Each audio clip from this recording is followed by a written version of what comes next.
When you think about the modern global economy, India's call center industry is an absolute titan. We're talking millions of employees, billions of dollars, and for a whole generation of young, educated workers, it's a real path to the middle class.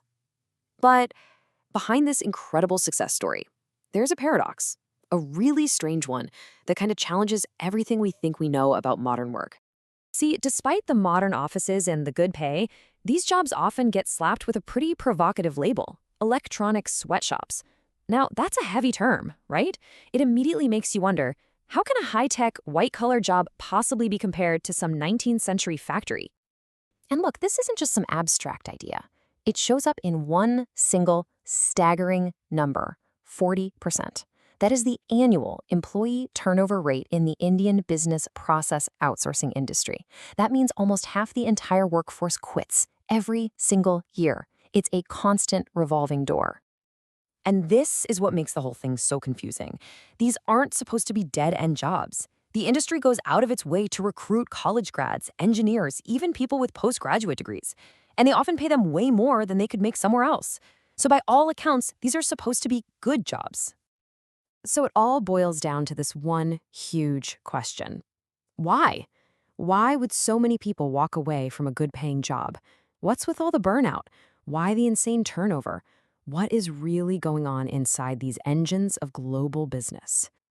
All right, to solve this, we've got to dive into what researchers call the call center paradox. So if you pull back the curtain on these slick, modern offices, you find a really controlled environment. I'm talking intense performance monitoring, where every second is tracked. Customer interactions are so heavily scripted. There's this weird management culture of surveillance and fun. The pressure gets so high, some even call the hiring practice a sacrificial HR strategy. It basically forces employees to create their own communities of coping just to survive the day. But here's the thing. This is just what's happening. To understand why, we have to dig a lot deeper into the very nature of knowledge itself. The real key to unlocking this whole paradox, it lies in a huge shift in how we think about work. And it's all centered on two very different kinds of knowledge. First up, you've got tacit knowledge. This is the stuff that's in your gut, It's that intuition, that skill you build up over years that you can't just write down in a manual. The classic example is an old-school steel worker. He didn't need a thermometer. He just knew the molten metal was ready by its right color. That feeling, that know-how, that's pure tacit knowledge. So think about it like this. On one side, you have a master chef who just knows how much seasoning to add. That's tacit. On the other side, you have a step-by-step recipe with exact measurements. That's codified knowledge. It's an expert mechanic who can diagnose an engine just by its sound versus a technical repair manual that anybody can follow. And here's the key difference. Codified knowledge is super easy to transfer. You see, for the better part of a century, our entire economy has been on this mission, really, to take all that tacit, gut-feeling knowledge and turn it into something codified, something you can write down and teach. And this process really happened in two huge historical ways.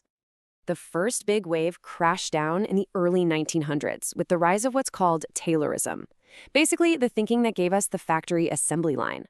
Then, the second wave, which was totally supercharged by computers and automation, kicked off in the late 20th century. And frankly, it's a wave we're still riding today.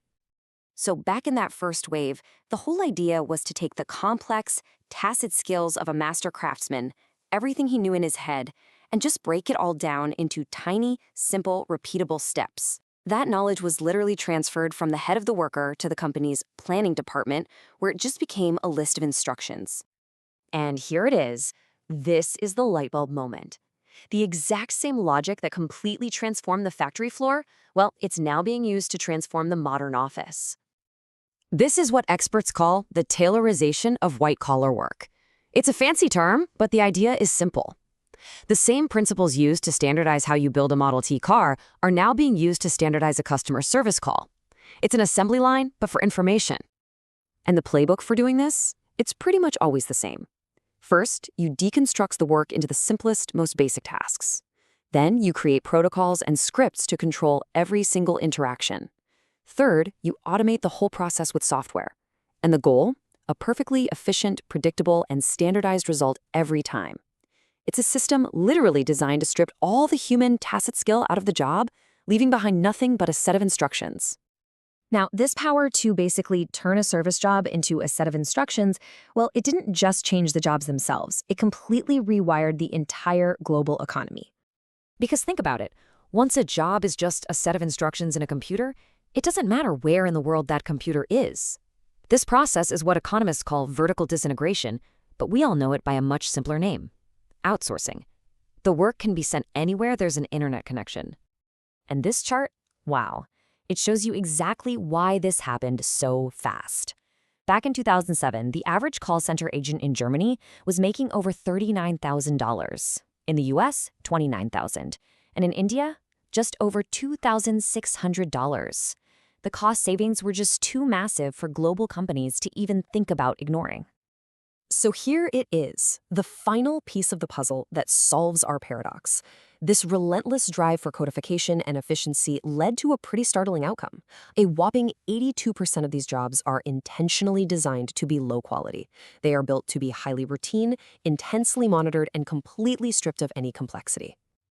And that, right there, is the absolute heart of the paradox. That 40% turnover rate, it's not a flaw in the system, it's the logical result of the system. You're taking a highly educated, ambitious workforce and putting them into jobs that have been systematically, deliberately de-skilled. It creates this fundamental mismatch. The good salary gets them in the door, but the soul-crushing nature of the work pushes them right back out. But here's the thing. This story isn't just about India, and it's not just about call centers. What we're seeing here is really a preview of a much, much bigger trend, one that could end up reshaping the future of work for all of us. So how do we think about this? Well, researchers have a tool for it. It's called social forecasting. It's really just a systematic way of looking at all the big economic, demographic, and tech trends to try and map out where society and work are headed next.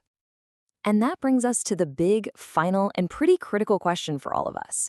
This whole process of codification, it's not stopping with call centers. As technology and AI get smarter, as they get better at breaking down even more complex jobs, we're talking everything from accounting to law, maybe even medicine. What will it even mean to be a skilled worker? When any job can be turned into a recipe, what happens to the chefs? That's the real paradox, and it might be one we all have to face sooner than we think.